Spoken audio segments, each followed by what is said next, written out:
So we put very simple ads up. Anytime you Google, Delta group travel, we would say we book on Delta group travel, blah, blah, blah, blah, blah, increasing that quality score. And it turns out that we were able to drive a cost per lead of about $4.50 doing this with about a $500 to $1,000 budget, $4 cost per lead, compared to before they were spending about $45 or $50 cost per lead because they were bidding on really expensive keywords. So the rich ad, if you will, is conquesting can work really, really well if you have a keyword with very low volume.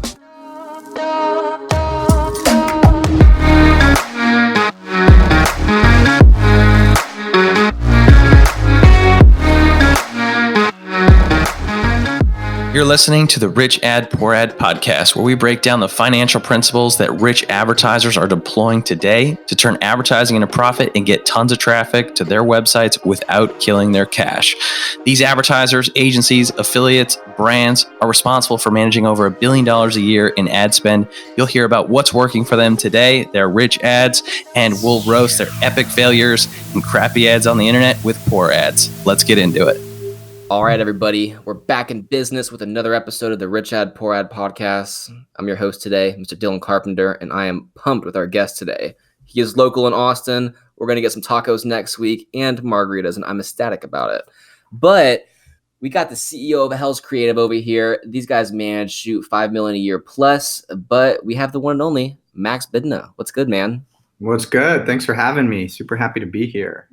Right? It's kind of wild how it all kind of came full circle, and then turns out you're in Austin, and then all of a sudden we're gonna go get Torchies. And then next thing you know, we're figuring out which Torchies is most convenient for us to meet up at. So, we went from virtual Twitter friends to podcast friends to margarita friends next week as quickly as possible. Hey, the industry moves fast, Yeah, thank you, internet. Right? Well, give everybody an idea of kind of who you are, just so people have some context and kind of what you're getting into. Yeah, long story short, I'm a finance guy turned marketer. I don't know if it was you last week or someone said this to me last week, and it may be a little arrogant, but I've been using it a lot, and it's right brain, left brain. That's a big reason why I love Facebook ads, is because it's a little bit of creativity and it's a little bit of data. And when you put the two together, the magic really happens. So about 4 years ago, I co-founded Hell's Creative, digital advertising agency out of Hell's Kitchen, New York City.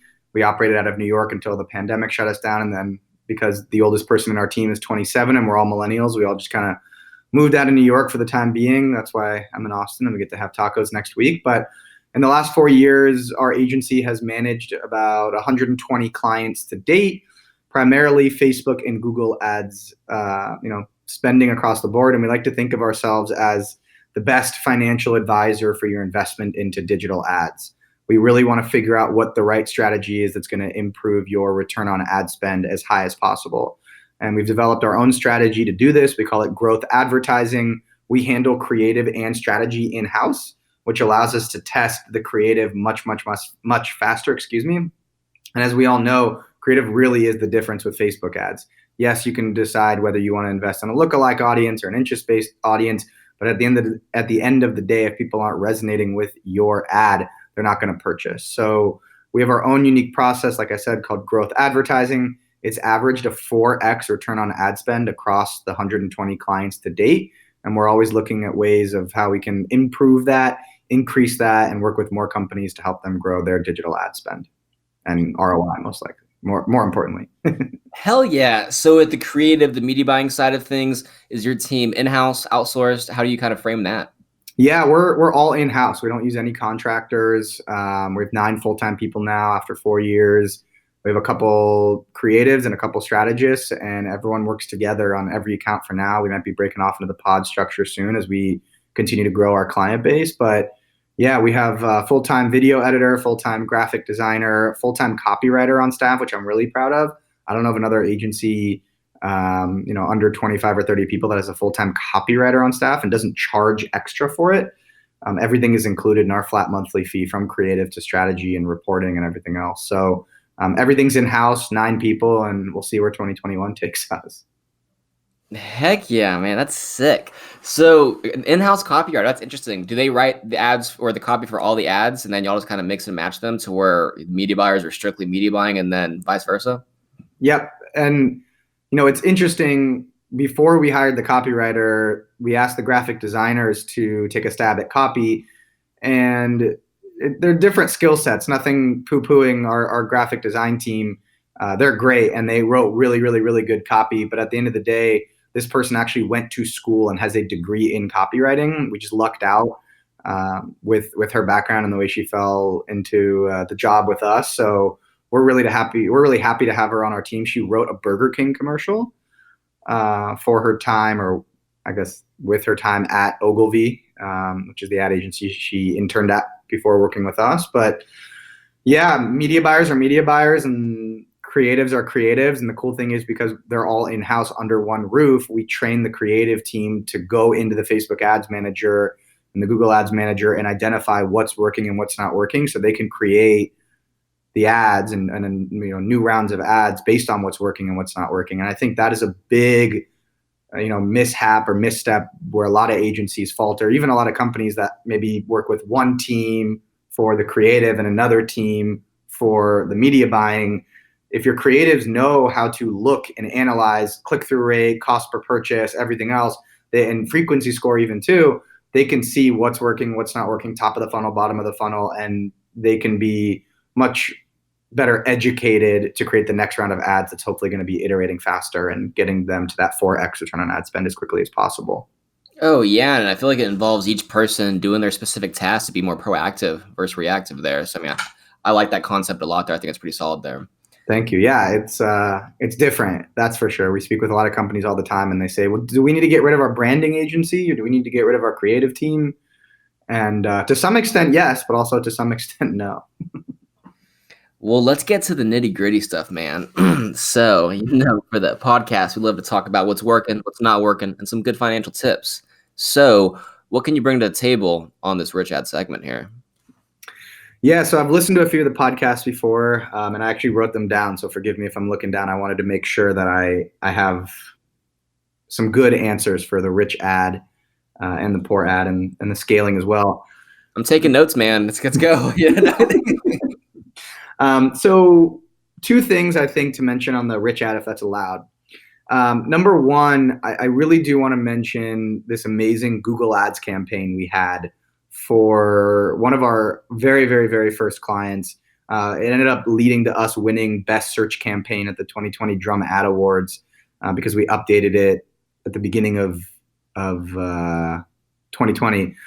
But we talk a lot about conquesting in Google Ads, right? This idea that if I am Adidas, I can make it so that anytime someone types in Nike, and I'm going to come up first on Google, right? And I could say, Nike sucks, or Nike soles are bad, or Nike shoes are uncomfortable, try Adidas.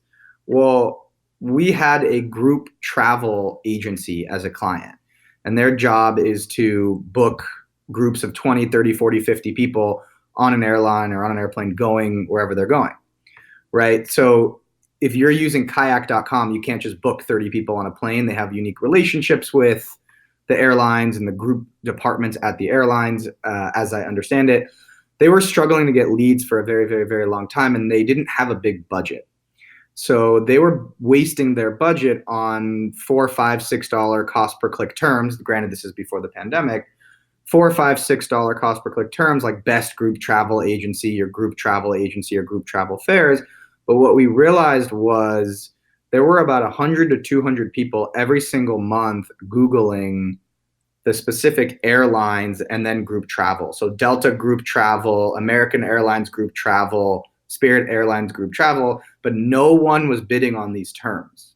Absolutely no one. So we put very simple ads up. Anytime you Google, Delta group travel, we would say we book on Delta group travel, blah, blah, blah, blah, blah, increasing that quality score.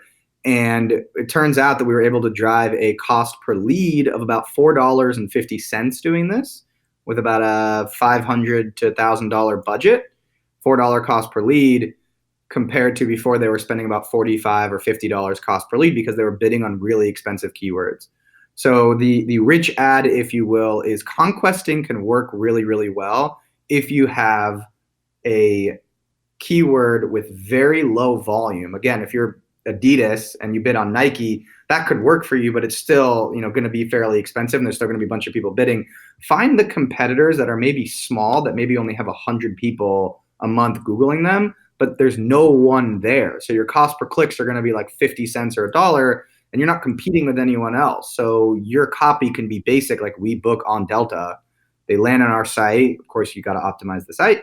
But that is my rich ad. I don't know if that is a good one, but decreasing cost per lead from about $45, $50 down to $5 by utilizing maybe 7 different keywords, exact match, really turn this business from $500,000 a year business into a multi-million-dollar business. We generated over $1 million in booked revenue from those 6 or 7 keywords.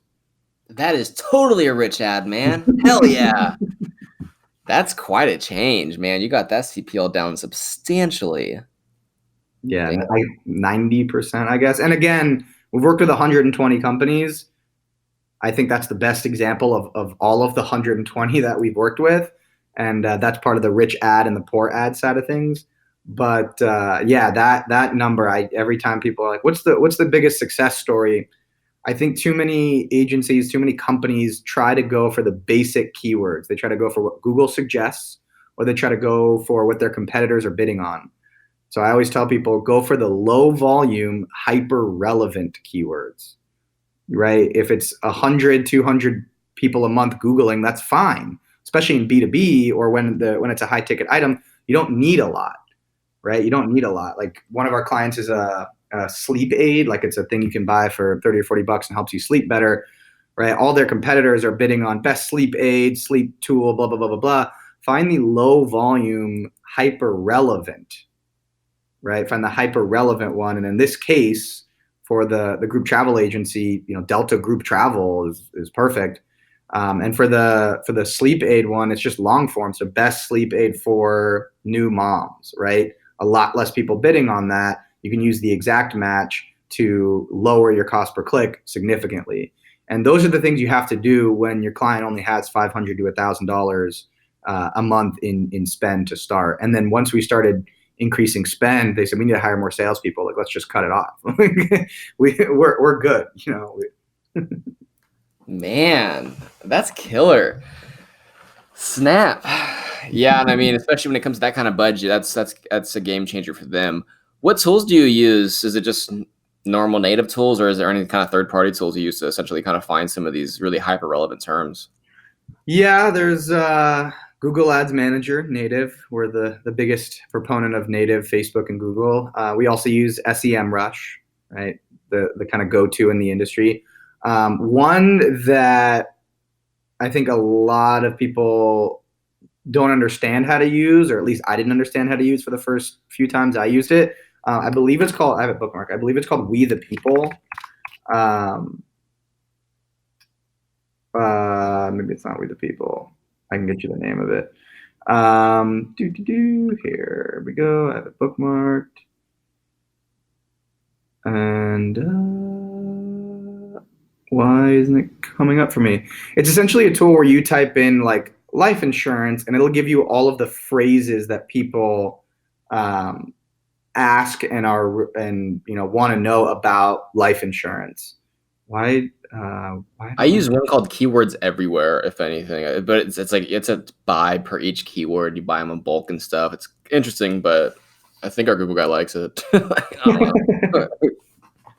Yeah, for some reason I can't find it in the bookmarking tool, but I do have a report here that shows me exactly what the output is. I wish I could share my screen on a podcast, but it's really cool because it gives you a chart, like a circle where it says, okay, life insurance, like when is it time to get life insurance? Like long tail keywords, right, that people are searching for because they want to learn more about. And those are going to be most often the hyper relevant, low volume terms, because they're not just life insurance or best life insurance. They're best life insurance for someone with Alzheimer's in California. And that, if you can create an ad where your headline is best life insurance for someone with Alzheimer's in California, your relevancy score or your quality score is going to be 9. or 10, and they're going to reward you, meaning Google's going to reward you with a really low cost per click. And it's just going to be a win-win-win. So I don't know why I thought it was called We the People. I'll figure it out afterwards because I'm kind of curious. But yeah, I have the report up here. My head of Google strategy will definitely know what that is. But yeah, overall, I mean, we stick to Google and we just really try to understand the client. We really try to understand the brand. We really want to get to know, if I'm the customer, what am I typing in beyond best XYZ that's going to lead me to that purchase? Because sometimes I type in some weird shit. And if they have an ad there, I'm like, all right, I got to convert because that was smart for them. But yeah, I mean, people Google the weirdest stuff. So I think it's one of my favorite ways to get clients too, is like if I'm looking for a product, for example, I will Google something that's not like best water bottle or whatever it is that I'm looking for, and I'll see no ads. Then I'll make a list of 3 or 4 companies that should be bidding on that, and I'll just email or LinkedIn message their CMO and say, hey, you guys are you're missing an opportunity here. What's your conversion rate for that? Probably 2 out of 10. Hey, that's not bad, man. 4 out of 5 respond. I mean, it's the easiest way to get clients is to find find a keyword that's not 100% related to their product, take a screenshot of it and say, your agency or in-house team doesn't know how to use negative keywords properly. Let's chat. And that's probably a 5 out of 10 conversion rate. But you just have to discover those randomly or naturally in your own Google search. Oh, yeah. Back when I used to do outreach, I would just go on Groupon, see who's, doing some Groupon ads and everything, and I would just go after them. So much cheaper on converting to Facebook. It was a no-brainer there. So smart. Well, we dove into the rich ad. I think that's super valuable. I got some good highlights out of that. But let's show everybody it's, not all rainbows and butterflies. Let's go ahead and dive into this poor ad because, we're all human. Shit, I feel like 80% of tests I do fail. So, I mean, what's your poor ad in this world? Yeah, this is a story from about 2 years ago. We worked with a leather goods company. They made leather backpacks, leather fanny packs, purses. Was it a dropship store? Not drop shipping. This guy, I got to give him credit. This guy's amazing. I met him at like a trade show. He made it in his basement in like Queens, and he had a website that he set up on Squarespace, and he somehow got written up in GQ and Esquire. Just this one guy out of his basement. I went to his basement. He actually gave me a backpack, which was really cool. And we set up the campaign. We tagged the website with the pixel. And within 3 weeks, we brought, I think we only spent like $2,000, right? At the time, we're not spending a lot of money. And within the first 3 weeks, we turned $2,000 into about $20,000 in add to cart value. And he emailed us saying, guys, it's been 3 weeks and I see my credit card's been charged. How come there's been no sales? We're like, what do you mean? How come there's been no sales? So we did a lot of digging, and it took us 3 days to figure out that he didn't check the box on the back end of Squarespace of what the delivery options were. So when people were trying to check out, they couldn't. So we had $20,000 of abandoned cart revenue left in the cart, I guess. And he had like 4 or 5 people emailing him saying, I'm trying to check out. But because it was a brand new Squarespace site, I think that the email was wrong or something, or for whatever reason, he didn't get any emails. So people were then DMing him saying, I emailed you. I'm trying to get this backpack. It's amazing. It's gorgeous. It's so cool. Like, what's wrong? So not the biggest like loss, right? In terms of like spending $2,000, I guess, of course it's still $2,000, but in the grand scheme of things, we're spending a lot of money and we're able to recoup that. I think that's just like lesson number 1. Website basics are underrated. Like, they're highly underrated and often overlooked. And more importantly, like, run a test purchase. Now, every time we start with a client after the pixel is set up, we ask them to give us a code, or we just use our company card and we say, can you refund us or send us the product, whatever it is, $30, whatever. But for that, it was like a $400 backpack. And yeah, we had $20,000 in cart revenue left there just sitting, and people were trying to get the product. And it's a perfect example of like, people want your product. It's not like other websites where it's, you got to retarget them a bunch of times with ads. And this was like I said, 2 years ago, the retargeting pixel wasn't as great as it is now, and the data wasn't great. But I just remember finally figuring out that it was a website issue, right? He didn't check the box on the back end of Squarespace for the 2 or 3 delivery options that he wanted to give. And he lost out on, again, not all 20K is going to convert, but probably 5K, plus ad spend. That's the point. If we can, if 25% of that converted, right? Normally I would say like 50% of cart should convert, but if 25% converted, we would have spent $2,000 and made 5. It's a good start for the first 2 weeks of a brand new ad account with no pixel data or anything. So that's the poor ad. And then on that note, I think as an advertiser, having spent a lot of money on ads and done this for 120 companies, I can't stress this enough. This is actually what I wrote down here, is like, bad websites never work regardless of how good the ads are.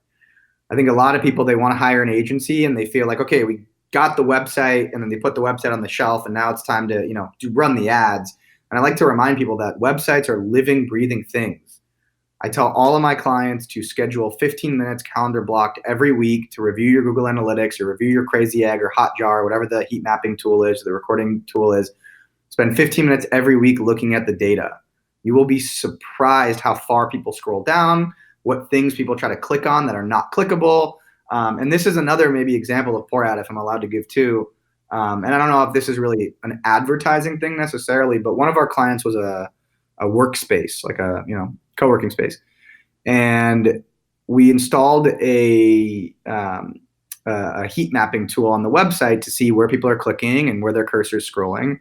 We found out that a lot of people were trying to click on the private space icon. So on the website, when you'd scroll down just below the fold, it had, the 4 different types of membership, co-working lounge access, shared desk, hot desk, and then private. And a lot of people, I would think like 10%, 15% of all the people who landed on the homepage were trying to click the private icon. It was just like a little icon of someone like working, like a nounproject.com icon. And we recognized that 10% of the people that land on the homepage click on that icon. That's a lot of people who land on the homepage, right? So that told us that people clearly wanted more information about the private office space, right? About the private offering that they had. Granted, they have a page dedicated to private office space. It was just hidden in the top right membership option. So you had to scroll, put your cursor over, go down. So we literally made that icon clickable.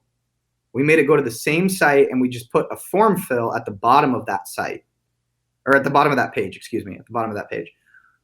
I think our cost per conversion was cut in half. I mean, it was like insane how quickly we started seeing the leads coming in from that page, but we had no idea for like the 3 or 4 months before we were working with that client that people wanted more information about the private space option.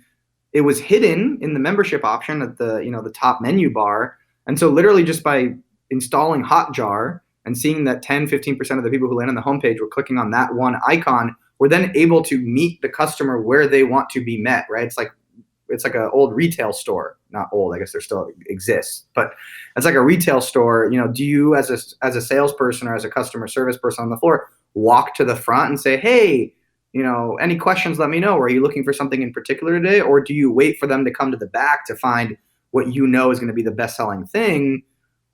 This is the most important thing I can stress.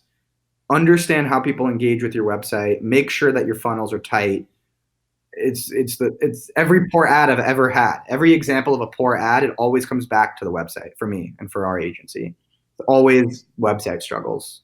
So my biggest takeaway from this, Max, is you didn't test the funnel before you started. No, I agree though, man. Website issues, sometimes it's the ads, but sometimes it's not. And I mean, I think it's really good for, the owners to actually have some basic, knowledge of, analytics, each step of the funnel. You can hire someone for it, but I mean, if they're going to explain it to you and you're going to have no idea, what's the point? So where it'd be good, either way to, get some more under your belt, sharpen the blade a little bit. But yeah, the amount of times I've seen that happen, I have it happening now to 2 clients. It's just there's a side issue. So I think that's killer there and pretty valuable. Yeah, and it could be that you're 100% right. We didn't test the funnel. There's definitely something to be said for that. No, seriously, like there's definitely something to be said. I see you smiling. I had to give you a hard time about it, man. No, it's totally a real piece of feedback for us, and it's a lesson we've learned the hard way one too many times. It's so interesting. As an ad agency in the early days, we were burned with scope creep. Like every client just scope creep, scope creep, scope creep. And so we really try to be just an advertising agency. People ask us all the time, can you do my Instagram organic? You guys create great content, right? Your creative team's great. Can you also create some posts for Instagram? Or, you guys really understand messaging and storytelling. Can you help us update the website? And we really don't want to do that. We want to be an advertising agency. But like I said, all of our poor ad examples always come back to the website. So, look out in 2021 for a website optimization service of some sort. I'll tease that out there. We're working on something for our existing clients and for non-clients that will help you get a much better understanding of your website, your funnel, how people are engaging with your site, and make it really easy to optimize and change things quickly. But beyond the ads themselves, like ads are half the battle. I mean, they're, if not less. Like you can get someone into a store, but if your product isn't good enough, if your price is too much, if the store smells bad, like if someone peed in the corner, like they're not going to purchase. And I mean, I've been on 3 sales calls today with potential clients. Time after time, they say, I tried 3 agencies and they didn't work. Well, have you thought about why it didn't work? Maybe it's your website. What's your conversion rate? Carts and no purchases. There's something up. Yeah. What's your store's conversion rate? Oh, 0.3. Oh, like I don't mean to be mean to these companies, but they think that they can start the next $1 million business by hiring a freelancer on Upwork or freelancer to create $1,000 Shopify site with some Shopify templates. And next thing you know, their product is gold and it's going to be flying off the shelves. And that's just not the case. Apple spends millions of dollars a year optimizing their website, and it's the world's most simplest website. That's the point. Like, beautiful. It's gorgeous, and we can all learn from it, and we can all mimic it. But all of these big companies are spending millions of dollars a year optimizing it, testing it, changing. I mean, it's just so underrated. So poor ad. Go take a look at your Google Analytics, set up an automated report, schedule a time, 15 minutes a week just to look at it. And you will increase your conversion rate and your revenue without doing anything on the ads immediately. And that's sometimes so much easier. Hey, you could go add a couple lines on the product page or change your Facebook strategy. What's going to be easier? Like, go product page all day. but yeah, I mean, for everybody listening in, the message from Max and I is CRO, fix your website, make sure it flows nicely. Yep. And the final piece of the pie, man, let's dive into this bad boy. So, of course, you got the gist of the name of the podcast. So we love to kind of find the crossroads of marketing and the financial side of things. So based on your expertise, man, what are some cool little financial tips or principles you can kind of share with the audience?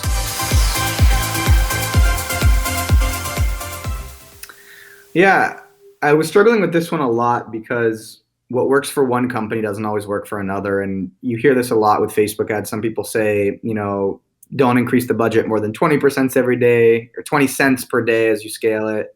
20%. Oh, we're talking scaling, y'all. Ooh. Yeah, 20% a day as you scale.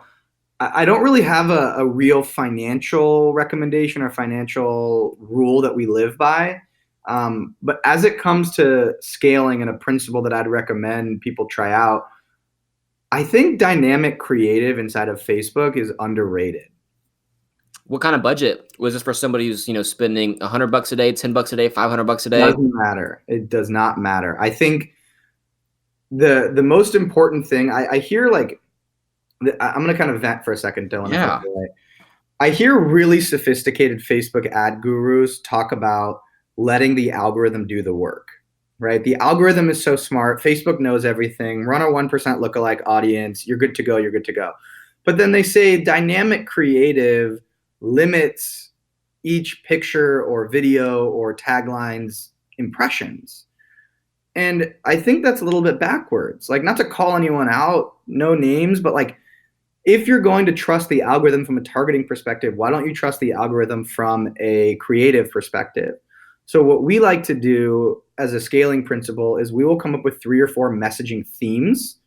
One could be Angles for copy kind of versus changing up an emoji or some shit. Okay, cool. exactly. So you hit the nail on the head. So one example might be like us versus them, right? Whether you call out your competitors or not, like all the other people suck. Here's why we're awesome. One could be meet the founder, right? Like here's our story, right? One could be like our biggest value proposition. One could be a sale, right? We put all of these different body copies, taglines, pictures, and videos for each one of the themes in a dynamic creative campaign or ad inside of an ad set inside of a campaign. We run those. And then after a week, after 2 weeks, once we've gotten about 10,000 impressions in total, we'll be able to see which picture, which body copy, which tagline did the best. From there, we'll pause that ad set because you're only allowed one dynamic creative ad inside of an ad set. We'll duplicate it and delete all the other ones that didn't work, right? All the pictures or videos or taglines that didn't work. And we'll just run that towards the same audience, knowing that this picture had a 4% click-through rate compared to the video that had a 2% click-through rate. And if one picture or video or tagline doesn't get enough impressions, right, to really get a sense, it's because the algorithm knows that that's not going to work. Like I truly believe that. Everyone talks about letting the algorithm do the work on the targeting side. Let the algorithm do the work on the creative side once you've come up with your different messaging themes, once you've come up with your different messaging perspectives. So no specific rule of thumb, like don't increase budget more than 20%, don't do this, don't do that. But I can't tell you enough how many accounts I see from prospective clients that we work with or just on companies that I advise, as a side thing, how many companies run 1 or 2 ads inside of an ad set. You don't know what's going to work. You don't know what's going to resonate best with which target audience. So by using dynamic creative and mixing and matching the pictures and the videos and the taglines and everything else, gone are the days of like the Mad Men where they hold up a poster, right? And they say, here's the one tagline, we should run this, let's invest $1 million in this. It's the brilliance of Facebook ad. You get to test a bunch of different things, but Facebook literally built a tool inside of the ads manager called dynamic creative where they will optimize it for you. Why isn't everyone using this tool? I can't stress that enough. It really frustrates me. Like I said, apologies for venting, but it frustrates me when I hear these like Facebook gurus who are spending a lot more money than me and probably making a lot more money than us. And, kudos to them for all the successes they've had. We tend to work with smaller clients for sure. And, we definitely don't know anything as evidence of, the funnel and needing to check the funnels before we launch campaigns. And I'm always down to learn, but it really frustrates me when I hear like big gurus poo-poo dynamic creative. We have clients in the last 2 weeks that are doing 5x, 6x return on investment simply because before Black Friday, Cyber Monday, we uploaded a bunch of messaging themes into dynamic creative, right? Then when Black Friday, Cyber Monday hit, we took the one messaging theme that worked best from before, created 3 or 4 or 5 videos, pictures, body copies, taglines for that one creative theme, and are now just optimizing within that creative theme towards that same target audience. So now, are you 6x, like when it comes to the copy variations and creative variations, like you were mentioning just as an example, like, hey, meet the founder style, but what if you had another creative asset where it's just the product? Do you worry about that not matching the creative so much or not at all? It doesn't matter. Like you never know what's going to get people to convert. Yeah. And again, like the one caveat with dynamic creative is their reporting for dynamic creative could be better. They like to show you generally which single picture or video, which single tagline did best. The reporting on the combinations, I would love to see a little bit more. So Facebook, if you're listening, definitely, explore that avenue. But yeah, it doesn't matter. Like if the text says meet the founder and the video is a video of unboxing the product because the unboxing is really cool, that's cool. Maybe it's like meet the founder behind so-and-so and, here's the unboxing, right? It's definitely a little weird. And I think some brands might be uncomfortable with it. They might want to be cohesive, but we found that sometimes interchanging those themes can really lead to much higher results, much better results. I like that. Now with y'all, from y'all's agency perspective, are y'all strictly dynamic creative or do you kind of mix and match, or is it more dominant dynamic creative, or How do you work that? Because I probably use it maybe in 60-70% of accounts, but then I just feel like there's some where it doesn't work as good, but I like your structure of this dynamic creative. I'd say 95% of our clients are in dynamic creative. The other ones that are not are lead gen clients that, there's really like, yes, I guess you could get really creative with us versus them and meet the founder and everything else. But lead gen clients and the way that the algorithm optimizes for leads versus an add to cart or a purchase is different. So by, having 4 or 5 ads inside of an ad set with a lead objective, sometimes we're able to find a little bit more success there. But I'd say 95% of the time it's dynamic creative. Trust the algorithm. Like if it didn't work for us, we wouldn't be doing it. But we've spent the last year pretty much only on optimizing for purchases for e-com and only on dynamic. And we've averaged a 4x, if not higher. This episode is brought to you by Funnel Dash's ad card, the only charge card exclusively for your digital ad spend in partnership with MasterCard. And if you are an aggressive affiliate dealing with dozens of ad accounts, or you are in gray hat or black hat verticals such as drop shipping, CBD, or other verticals where you're dealing with ad accounts getting shut down, business managers getting shut down, or even deplatformed from platforms like Facebook and Google, then you absolutely need to check out Funnel Dash's ad card. We give you unlimited free virtual debit and credit cards, so you can have a dedicated card for every single ad account campaign. And you can attach any name and address, and you also have complete anonymity on the card and at the card level. Plus, one of my favorite features is that you don't have to pre-fund or even top off like most typical virtual card solutions today. So if this is you and you're operating these verticals, whether you're an agency or an advertiser, then check out AdCard at funneldash.com.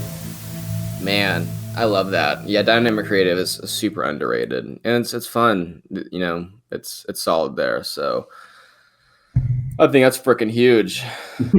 Oh man! Now you kind of touched on it before we kind of dove into this, I should say. But when it comes to scaling, when you'll have campaigns or ad sets doing really good, I know for Black Friday, Cyber Monday, I was doubling the budget 4 or 5 times in a day, which has worked good for me last year. It worked good for the holidays, but I haven't noticed it being so stabilized during the normal times of the year. Well, it's not been a normal year for one, but I also see me doing a lot of 20%, 25% incremental increases daily. So, I mean, what's been y'all's case to where, hey, this client, we're sitting at a 4x, we're spending 20K. How do we double this? How do we kind of not, of course, nothing's going to be consistent, but how do you try and get that momentum while ramping up the budget? Is it, increments, doubling? I'm kind of curious how you're operating on that side of things. It's a really good question. It's something that frankly we've struggled with a lot. How do we, and I think everyone struggles with it, right? But how do we double it? So if 1 month we spent 20 grand and drove 60K in revenue, how do we spend 40 grand and drive, 120 grand in revenue? It's a real challenge. And I really believe that scaling quickly is how you die. Scaling quickly and double. And I'm sure you might have a different take on this. I'd love to hear how what time you had, with doubling budgets multiple times in a day. Like that sounds kind of crazy to me, but until you get 7 or 10 conversions after you make an edit to an ad set, the algorithm isn't optimized. It's not out of the learning phase. So unless you're able to get 7 conversions, 10 conversions in an hour or 2 hours, or even in a day, I really believe that you should scale up proportionally. And granted, when you're spending 50K, 100K, and all the people I was talking about before that I was kind of ripping on saying they say trust the algorithm for targeting, but not on dynamic creative, those people are, making, hundreds of thousands of dollars a day sometimes, or $20,000 in a day. They're spending 100 grand. It's just all of our clients run into inventory problems. They run into website problems. It just never scales as linear as you want. And so we would much rather, and I guess this is what I probably should have started with instead of going off on a tangent, so apologies, but we would much rather, if we find one ad set delivering a 4 or 5x return on ad spend towards, one target audience, we'd much rather that target audience and that ad set stay the exact same way it is all the way through to a 2 frequency score than trying to double it and get to that frequency score as quickly as possible. So maybe we're a little bit too patient. And maybe that's a reason why some of our clients aren't spending 2, 3, 400 grand. But every time that we've gone in and doubled the budget in a month, that return on ad spend dips. So, Oh yeah, there's or even if we just increase it by 30, 40%, and we're only spending $5,000 a month, the return on ad spend dips insanely. So like 50%, 60%. And I guess granted, if you're making a 4x return on ad spend, 2x is still okay if you're spending more. But if it's working, right? What's that old saying? If it's not broke, don't fix it. exactly. So like if we're getting a 4x return on ad spend, we're at a 1.2 frequency score lifetime for an ad set of an interest-based targeting audience, and it's been a 4x for a week, we're going to leave it on. And I know that's really contrary to what a lot of people might say, but it's worked for us, and we believe in long-term growth and long-term scale and not, quick overnight successes. Although I'm sure we'd all love that. Oh yeah, and I mean it's not the same as it was in the Facebook ecosystem 3 years ago. So I mean, yeah, and I mean when you're scaling up, your CPA is gonna creep up, your ROAS are gonna drop to where I'm so like upfront about it. To where if we're sitting at a 4x, and we're looking to double the budget, I'm straight up like, hey, this may go down to 2.5x. Just heads up, the CPA is gonna probably go up 20-30%. Just heads up, but it's an inventory play. Can your back end hold that? Is the opportunity cost worth it? You're going to, sell more, hire more. So there are a lot of variables involved, but yeah, going from kind of the scaling side, for Black Friday, Cyber Monday, I'd go in at 6 a.m., 7 a.m., and I would just look in to see, what's the ROAS sitting at? What's our CPA? How many sales? To where whenever we're sitting in that 6 to 7 range in that morning, I know it's typically going to be pretty hot. But of course, it depends on the price point as well and how much is actually spent so far. But I'll double it at 6 a.m., same thing at noon. It's not like what our ultimate goal KPI is, but if our goal is a 2x and I know, by 6, 7 a.m., we're at a 0.7, 0.8, I know it's going to, if I left everything, it's probably going to creep back up to 2x at some point. But there are different thresholds to look at, but I can't do that normally during the year. I used to be able to. It was like the old surfing strategy. But for holiday sales, I tried it and it worked pretty well. But for the normal stuff, I just see those, smaller increment changes work a little bit better because it gives us more time and a little bit more patience to kind of be proactive versus get ready because, if we're doubling, all hell's going to break loose. Most of the time it does. Yeah, like if I went back to my clients and said, look, we've been operating at a 4x return on ad spend for the last month, it might go down to 2, we'd be fired. Like it's, our whole thing is we want to drive the highest return on ad spend for you possible, not the highest revenue for you possible. So I would much rather, and I tell my clients this too, like we would much rather drive you a really profitable month than a high revenue month. And you don't take a percent of ad spend, do you? As an agency, y'all don't take a percent of ad spend, do you? Is it? It's just no. Because I could see that going both ways for an agency who takes a percent of ad spend saying, we got to scale, we're going to make more money this way. But in y'all's case, it's a very safe boat to where you don't have that kind of pressure on you. So it's almost nicer. Yeah, that's a really good point. The fact that we charge the same flat monthly fee to our clients who are spending 5K as the ones that are spending 50, it doesn't make us have to increase their spend just for us to make money. I never understood that model. If I put myself in a company's shoes, why would I sign a contract that's incentivized to get me to spend more, regardless of performance? That just makes no sense. So I know it's kind of the classic way of structuring agency retainers and agency monthly fees, but it makes absolutely no sense to me. So I'd much rather, and we've run ads on this actually, one of our own agency's ads that we do to promote our agency to get new clients in literally is a story. The creative says, this is not an ad. And then at the top, it's a long body copy and it says, this is not an ad, it's a story about, and then it's like line by line, it's a story about an e-commerce company that's spending $5,000 a month, making $10,000 a month, but not realizing that at the end of the month, there's $0 left in the bank account.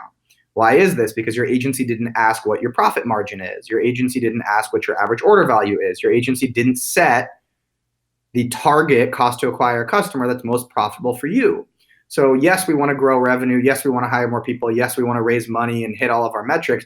But at the end of the day, what's putting food on the table? It's the profit left in the bank account at the end of the month, at the end of the day, right? If we're doubling our spend just to get in front of more people to get more purchases, but our return on ad spend decreases, there's a lot less money left over at the bottom. that could be a whole podcast episode in and of itself. But that's why we really try to scale 10%, 20%, unless it's like, oh, we just got a big investment and we can now start spending $50K a month regularly or $20K, whatever the number is regularly. That's why we like to take our time, because we're in it for profit. We're not in it for top line revenue. And I think that's what a good agency partnership should be. I think that is the best way to end an episode, because I got some actionable steps from this, man. This is really cool. But give everybody an idea, man. How can we support you? Anything kind of cool coming up? And, what's the best way for people to kind of get in touch with you? First of all, let me say thank you again for having me. This was fun. I wish we could just record 7 hours a day of this. And I'm looking forward to drinks and margaritas and tacos next week. But yeah, you can follow me on Twitter at mbidna, MBIDNA. I'm trying to get more active there. I post pretty regularly on LinkedIn. So you can follow me, Max Bidna, on LinkedIn. And then we have this if you're in the e-commerce space, we have this really cool growing Facebook group called Shopify Insiders. So on Facebook, if you just type in Shopify Insiders, it says Shopify Insiders by Hell's Creative for X ROI, paid social, and PPC. And we're trying to grow that and just trying to help as many e-commerce brands as possible. So like I mentioned before, look out for us in 2021. We're going to be having a couple new services, a couple new products to offer as well. And we're just in the business of helping other businesses make more money. So whether it's Twitter at mbidna, LinkedIn, Max Bidna, or a Facebook group, reach out, let us know how we can help outside of our retainer, even if it's just taking a look at your ad account and giving you a second doctor's opinion free of charge. We're happy to help. Whew, Max, much appreciated, man. Thanks for jumping on. You got it. Thanks for having me. Happy holidays.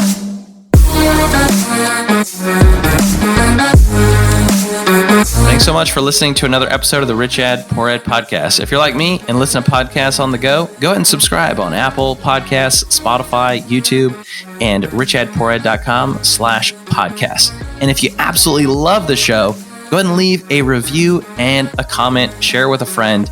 If you do, take a copy, screenshot of it, email me, Zach@funneldash.com, show me you left a review, and I'll give you a free copy of the Rich Ad Poor Ad book. To learn more about the book, go to richadpoorad.com. To leave a review, go to richadpoorad.com/review. Thanks again.